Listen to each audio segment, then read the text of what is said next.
আসি ওই জান্নাতে যাওয়ার জন্যই তো, যেখানে সব রাখা আছে। মা তাস্তাহি আনফুসুকুম, যা চাবে তা মিলবে, যা মনে আসবে তাই মিলবে। প্রস্তুতি কতটুকু?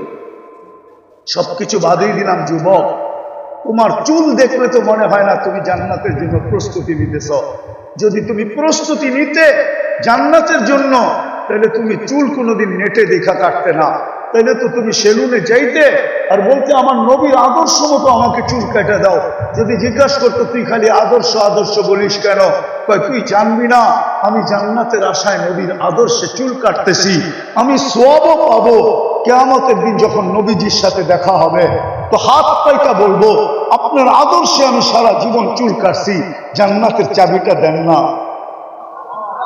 আমাকে কি দিবেন দেন না। তাহলে তো যুবক তোমাদের চুলের স্টাইল এরকম হতো না, তোমাদের পোশাক আশাক এরকম হতো না, মা বোনদের চলাফেরা এরকম হতো না, আমার সমাজ এরকম হতো না, আমার জাতি এরকম হতো না। ওই জাতি, আপনারা বাংলাদেশ চিনেন না আমার মতো, আপনারা বাংলাদেশের ইতিহাস জানেন না আমার মতো। আমি 1400 বছর আগের ইতিহাস জানি, আমি 200 বছরের ইতিহাস জানি না। আমার জাতি যারা সাহাবীর হাতে মুসলমান হয়েছে, সর্বপ্রথম বাংলাদেশে 4 সাহাবী আছে, আমি নাম সহ বলতেছি। আল্লাহর রাসূল তখন হিজরত করেন নাই, মক্কা এখনো উপস্থিত, বাংলাদেশে 4 সাহাবী চলে আসছে। আবু ওয়াক্কাস, উহাব ইবনে মালিক, কাসেম ইবনে হুযাইফা, উরওয়া ইবনে সাসা, এই 4 সাহাবীর হাতে বাংলাদেশে ইসলামের বাগান লাগছে। যখন বাগান একটু বিগড়ে গেছে, বাগান যখন আবার আগাছা হইতে শুরু করছে, তখন আল্লাহওয়ালারা বিভিন্ন দিক থেকে আইসা ওই বাগানকে আবার পরিপাটি করে দিছে, যেই বাগান আজ পর্যন্ত সাজানো আছে। আমার জাতি এরকম অবস্থা হতো না। সব বাদেই দিলাম, পোশাক বাদেই দিলাম, আশাক বাদেই দিলাম, চুল বাদেই দিলাম, কাপড় বাদেই দিলাম, 31st নাইট বাদেই দিলাম, ফেব্রুয়ারির 14 তারিখ বাদেই দিলাম, পহেলা বৈশাখ বাদেই দিলাম, সমস্ত কিছু বাদ দিলাম। যদি আমার জাতি একটাও করত, যদি ডেলি আল্লাহ 5 বার ডাকে, কে ডাকে?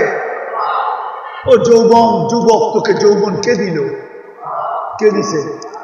আরে বলেন না জোরে। আল্লাহ বললে কোনো ক্ষতি নাই, যতবার আল্লাহ বলবেন 40 নেকি পাইতে থাকবেন। একবার বললে 40, 2 বার বললে 80, 100 বার বললে কত? 4000 নেকি। আর যতবার আল্লাহ বলবে ভিতরটা তত বেশি আলোকিত হবে। কোরআন দিয়ে দলিল দিতেছি, দুনিয়ায় যত আলো দেখেন সৃষ্টির ভিতরে, আল্লাহ বলে আল্লাহু নূরুস সামাওয়াতি ওয়াল আরদ, তুই যত আলো দেখস সমস্ত আলো আমার ভিতর থেকে বাহির হয়ে আসছে। বিদায় তুই যত আল্লাহ বলবি তত তোর ভিতরে আলো হতে থাকবে। আজকে তো আল্লাহ বলতে চায় না, বলেন না কে? যৌবন কে দিছে? পুরুষকে পুরুষত্ব কে দিছে? মানুষ নারীকে নারীত্ব কে দিছে? ও যুবক, 3য় লিঙ্গ কি এই এলাকায় আসে না? দেখো না, তোমাকে তো 3য় লিঙ্গ বানাইতে পারত, কিন্তু পুরুষকে বানাইল। নারীত্ব কে দিল? যৌবন কে দিল? সবকিছু বাদিয়ে দিলাম। ওই আল্লাহ তো ডেলি 5 বার ডাকে। শুধু আল্লাহ যদি ডাকতো তো আমার মনকে বুঝাইতে পারতাম। শুধু আল্লাহ তো ডাকে না, রহমানও তো ডাকে, রহিমও তো ডাকে, মালিকও তো ডাকে, কুদ্দুসও তো ডাকে, সালামও তো ডাকে, মুমিনও তো ডাকে, মুহাইমিনও তো ডাকে, আজিজও তো ডাকে, জব্বারও তো ডাকে, মুতাকাব্বিরুল খালিকুল বারিউল মুসাব্বিরুল গফফারুল কহ্হারুল ওয়াহাবুর রাসাকুল ফাত্তাহুল আলিমুল কাবিদ الباسط الخافض الرافع المؤز المذل السميع البصير الحكم العدل اللطيف الخبير الحليم العظيم الغفور الشكور العلي الكبير الحفيظ المقيت الحسيب الجليل الكريم الرقيب المجيب الواسع الحكيم الودود المجيد الباعث الشهيد الحق الوكيل القوي المتين الولي الحميد الموصي المبدي المعيد المحيي المميت الحي والقيوم الواجد الماجد الواحد الأحد الصمد القادر المقتدر المقدم المؤخر الأول والآخر الظاهر والباطن الوالي المتوالي البر التواب المنتقم العفو الرؤوف مالك الملك ذا الجلال والإكرام المقسط والجامع والغني والمغني المانع الضار النافع النور الهادي البديع والباقي الوارث والرشيد الصبور জাল্লে জালালু 99 পদের মালিক আল্লাহ ডাকে, তারপরেও তো আসে না। নামাজের জন্য তো ডাকে না। আমরা জানি আমাদের নামাজ কি জানি না আমাদের নামাজ কি? জানেন তো না? জানি না। হ্যাঁ, এই মজলিসে কয়জন আছে আলেমদের কাছে যায়া নিজের সূরা কেরাতকে সত্যায়িত করে আনছে যে আমার সূরাটা শুনা দেখেন আমার সূরা সহি কিনা? এই মজলিসে কয়জন আছে আলেমদের কাছে যে সূরা সত্যায়িত করছে? আল্লাহ আসলে নামাজের জন্য এই উম্মতকে ডাকে না। আল্লাহ তো জান্নাতের চাবি দিতে ডাকে, চাবি। বিশ্বাস হয় না? এই যে মাদ্রাসার ছেলেরা আছে জিজ্ঞেস করেন, মক্তবে যখন পড়ছে তো 3 নম্বর হাদিস হইল মিফতাহুল জান্নাতি সালাত। জান্নাতের চাবি হইল নামাজ। আল্লাহ তো চাবি দিতে ডাকে, আল্লাহ তো সম্মানের মালা পরাইতে ডাকে। মান যারা বাইতি ওয়াজাবা আলাল মাজুর আন ইউকরিমা যায়ের। মসজিদে পা দিতে দেরি, আল্লাহ সম্মানের মালা পরাইতে দেরি করে না। ও যুবক নামাজের জন্য ডাকে না। তুমি যখন সেজদায় যাবে তো তোমাকে দেখায়া ফেরেশতাদের উপরে গৌরব করার জন্য ডাকে। যখন যুবক সেজদায় যায় তো আল্লাহ ফেরেশতাকে জিজ্ঞাসা করে, যুবকের দিকে তাকাতো কি করতেছে? তো ফেরেশতারা জবাব দেয়, জালা আজলাহু ওয়া মাজালাহু লিআজলি। সবকিছু বিসর্জন দিয়া নিজের পুরা অস্তিত্বটা আপনার কুদরতি পায়ে রেখা দিছে। আল্লাহ বলে, ইন্নী উবাহি বিহিল মালাইকা। ও ফেরেশতারা, তোমাদের উপরে আমি এই যুবককে নিয়ে গৌরব করি, গৌরব। আল্লাহ নামাজের জন্য ডাকে, তোমাকে নিয়ে গৌরব করার জন্য ডাকে। আফসোস, জান্নাত থেকে তো যাত্রা, আশা তো জান্নাতের, কিন্তু প্রস্তুতি কতটুকু? আসেন আজকে হিলফুল ফুজুল এই সংগঠনের পক্ষ থেকে আমি আপনাদেরকে দাওয়াত দিব, বিশেষ করে যুবকদেরকে, সবাইকে দাওয়াত দিব। আসেন আজকে তওবা করি। প্রথমে করবেন তওবা, জাল্লা অতীত যা গেছে গেছে, তওবা করলাম, করবেন? তাহলে আমার সাথে বলেন, আল্লাহ আমার তওবা, আল্লাহ আমি তওবা করলাম, আপনি আমার গুনাহ খাতা মাফ করে দেন। আজকের থেকে অঙ্গীকার করেন। না অঙ্গীকার করেন কি জানেন? যে আজকের থেকে নামাজ কোন অবস্থায় ছাড়ব না। পাক্কা ওয়াদা? 2 হাতে ওয়াদা? পাক্কা সত্য? বিশেষ করে হিলফুল ফুজুলের কোন ছেলে নামাজ ছাড়বো না। বরং হিলফুল ফুজুলের যুবকদেরকে আমি বলবো, তোমরা দায়িত্ব নাও, দায়িত্ব নাও। আমার কথা শোনেন, কিন্তু ভালো মতে বোঝেন। আমরা যতই চিৎকার দিই না কেন, আমাদের বিজয়ের পালা আসতে অনেক দেরি। কেননা মুসলমানের বিজয়ের পালা ওই সময় শুরু হবে যেই সময় ফজরের নামাজ আর জুমার জামাত, ফজরের জামাত আর জুমার জামাত সমান হবে, সম পরিমাণ লোক হবে মসজিদে। ওই দিন মুসলমানের বিজয়ের পালা শুরু হবে। বিশ্বাস না হলে আমার কাছ থেকে রেফারেন্স নিতে পারেন। ইহুদিদের কিতাবে এখনো লেখা আছে, যেদিন মুসলমানের জুমার জামাত আর ফজরের জামাত সমান হবে, ওই দিন মুসলমানের বিজয়ের পালা শুরু হবে। চিৎকার দিয়া দুনিয়া জয় করা যাবে না। এই জন্য আমি হিলফুল ফুজুলের যুবকদেরকে বলবো, আমরা তো নামাজ পড়ব, আমাদের মহল্লার প্রত্যেক ব্যক্তিকে আমরা নামাজি হাতে পায়ে ধরে বানাবো, জোর করে না। ইনশাআল্লাহ আপনারাও বানাবেন? পাক্কা? কে কে বানাবেন যে ডেলি আমি একজনকে হাতে পায়ে ধরে হলেও মসজিদে আনবো? পাক্কা? নামান আল্লাহ আপনাদেরকে কবুল করুন। আজকের থেকে নামাজ। দ্বিতীয় কথা হলো, যুবকদেরকে বলবো পায়ে হাত দিয়া। আমি দুনিয়া ঘোরা বলতেছি, আমি অহংকার করে বলতেছি না। দুনিয়াতে একটা উন্নত দেশ দেখা আমার বাকি আছে, একটা, সেটা হলো নিউজিল্যান্ড। আমি এখনো যাই না। দোয়া করেন যাতে ও চিনি যেতে পারি। আমিন বলেন, আমিন জোরে বলেন। বাকি সব দেখা শেষ। কোরিয়া আমার 103 নম্বর দেশ ছিল। আমি দুনিয়া ঘুরা বলতেছি, তোমাদের পায়ে হাত রেখা, যতই তুমি ওদের রঙে সাজো না কেন, ইউরোপে যাইতে হলে 30-40 লাখই দিতে হবে, আমেরিকা যাইতে হলে 50 লাখই দিতে হবে, বিভিন্ন দেশে যাইতে হলে দালালের মাধ্যমে যাইতে হলে মোটা মোটা অঙ্ক দিতে হবে। তোমার চেহারা দেখা কত এমবেসি তোমাকে ভিসা দিবে না, কেননা ও জানে তুমি মুসলমান। তুমি কি বলবেন? ও কিভাবে জানলো? আমার চেহারা তো ওর মতোই, আমার চুলের কাটিং তো ওর মতোই, আমার গেঞ্জি তো ওর মতোই, আমি প্যান্টও পরছি 3/4 ওর মতোই। আমাকে চিনাইতে হবে না। আমি দুনিয়ার 103টা এমবেসি দেখছি। আমি জানি আমার দেশের মানুষ এমবেসিতে কি সাজে ওঠে।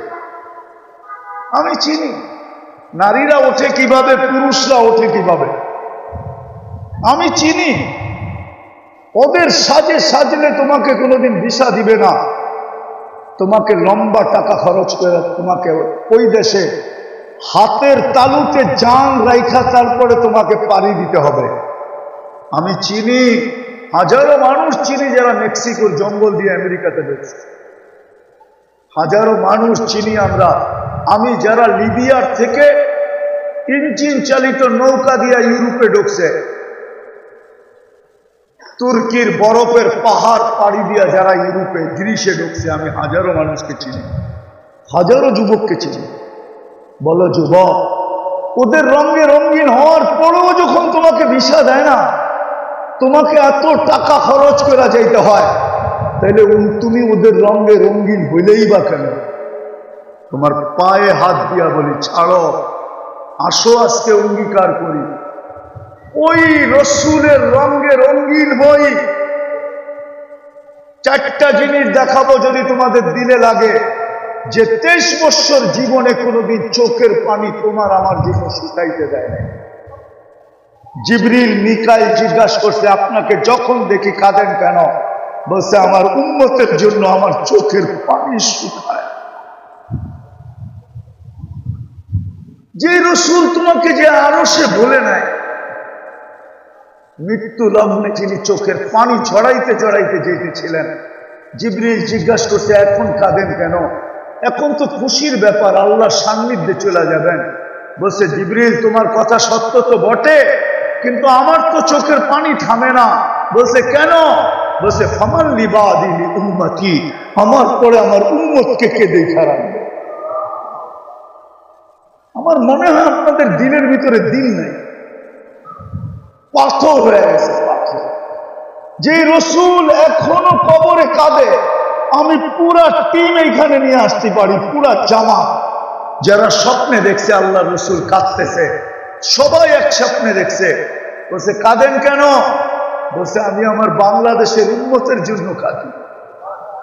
কখনো বাংলাদেশের উম্মতের জন্য কাঁদে, কখনো পাকিস্তানের উম্মতের জন্য কাঁদে। কখনো ইন্ডিয়ার উন্নতের জন্য কাঁদে। মুসলমান যে যেখানে আছে সবার জন্য কাঁদতেছেন এখনো কবরে। আবুল সামরকান্দি রহমতুল্লাহ আলাইহি লেখছেন, কবর থেকে উঠবে ওয়াহুয়াইয়াবকি, কবর থেকে উঠবে কাঁদতে কাঁদতে উঠবেন আর বলবে জিবরিল আইনা উম্মতি, ময়দান তো খালি দেখি, যেদিকে তাকাই খালি আর খালি, আমার উম্মত কোথায় চলে গেল? তো জিবরিল আলাইহিস সালাম সান্ত্বনা দিবে, জমিনের উপরে এই পর্যন্ত কেউ উঠে নাই, না কোনো নবী, না কোনো রসুল, না কোনো উম্মত, না আপনার উম্মত, আপনাকে প্রথম উঠানো হয়েছে, উম্মত উঠে নাই, শান্ত হন। আল্লাহ রসুলকে নিয়ে যাওয়া হবে মাকামে মাহমুদে। আমার জাতি তো একটা চেয়ার পাওয়ার জন্য, তাও ইউনিয়ন পরিষদের চেয়ার, তাও একটা ওয়ার্ডের চেয়ার পাওয়ার জন্য জান দিতে রাজি, নিতেও রাজি, এমনকি ঈমান পর্যন্ত দিতে রাজি। না রাজি না? মনে হয় বোঝেন না, ঠিক না? আল্লাহ রসুলকে মাকামে মাহমুদ দিবে কিন্তু বসবে না। আল্লাহ বলবে কেন বসবেন না? উনি দুটা যুক্তি দিবে, আমি একটা শোনাই। বলে আমি উম্মতকে বলে আসছি হাউজে কাউসারে অপেক্ষা করব। আমি যদি বসলাম আর উম্মত যদি অপেক্ষা করলো তাহলে আমার অঙ্গীকার ঠিক হবে না। আমি হাউজে কাউসারে চলে যাব, উম্মত যেন আমার অপেক্ষা না করতে হয়। পিপাসা নিয়ে আসতে দেরি, আমি নিজের হাতে পান করাইতে দেরি করব না।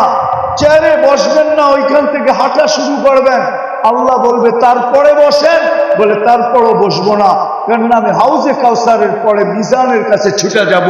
যদি পাল্লা সামনে না ঝুঁকে, আপনি আমাকে অঙ্গীকার দিচ্ছেন সালতো তা সাপ্পি তু সাপ্পা, আমি চাইলে নাকি দিবেন, সুপারিশ করলে নাকি মঞ্জুর করবেন। পাল্লা যদি সামনে না ঝোঁকে তো আমি ওইখানে চাওয়া শুরু করব, ওইখানে দাঁড়াই সুপারিশ শুরু করব। আপনি বলছেন আমাকে লজ্জিত করবেন না, আমি চিৎকার দিতে শুরু করব। এখনই তো ঘোষণা হবে অমুকের উম্মত, নাম এটা, বাপের নাম এটা, অসফলতা অর্জন করছে, দুযোগের অধিকারী হয়ে গেছে। সারা দুনিয়ার উম্মতরা জানবে আমি আমার চেহারাকে কেমনে দেখা। ওইখান থেকে আমি মিজানে ছুটা, পুলসেরাতে ছুটা যাব। যদি উম্মত পার না হইতে পারে তো আমি দুরুদের গাঠটি মাথায় দিয়া পার করা হবে। ও যুবক, যে রসুল তোমার জন্য এতটুকু শোনাইলাম বললো, আসো আজকে অঙ্গীকার করি, অঙ্গীকার করি যে আজকের থেকে আর বিজাতির আদর্শকে আদর্শ বানাবো। পাক্কা ওয়াদা? বিজাতির আদর্শ থেকে তওবা করলাম, তওবা। পাক্কা? বিলকুল। নবীর আদর্শকে আদর্শ বানাবো। নবীর একটা আদর্শকে তুমি সঙ্গী বানাও। চলো চুল কাটাটাই সঙ্গী বানায় নাও, যে আমি আজকের থেকে নবীর আদর্শে চুল কাটবো। একটা কিছুকে আদর্শ বানায় নাও। আমি তো মাঝে মাঝে ভাবি, যে উম্মতকে দাড়ি দিল জান্নাতে যাওয়ার জন্য, ওই উম্মত দাড়ি কাটে কি করে? আমাদেরকে দাড়ি দিয়েছেন জান্নাতে যাওয়ার জন্য, বিশ্বাস মনে হয় না? ওই হাজি যে মদিনা গেল, ও দাড়ি ছাড়া মদিনা যায় কি করে? আমার তো যোগ বিয়োগ মিলে না, যে মদিনা দাড়ি ছাড়া যায় কি করে? কেননা রওজার সামনে যখন দাঁড়াবে, ও দেখুক আর না দেখুক, রসুল তো দেখবে, আল্লাহর রসুল তো দেখবে। দাড়ি ছাড়া যদি দেখা চেহারা ফিরে ফেলে, ওর ভিতরে তো ভয় থাকা উচিত যে আমি দাড়ি ছাড়া যাই কি করে। আবার মদিনা দেখার পরে দাড়ি কাটে কি করে? যে আমি না দেখছি, রসুল তো আমাকে দেখছে, আমি এখানে বেলেট লাগাই কি করে? বিদায় পায়ে হাত দিয়া বলি, যিনি আমাদের জন্য এত কিছু করলেন, ওনার একটা আদর্শ হলো আমি আদর্শ বানাবো। কি যুবকরা কি বলে? পাক্কা? আল্লাহ আমাদের সবাইকে আমল করার তৌফিক দান।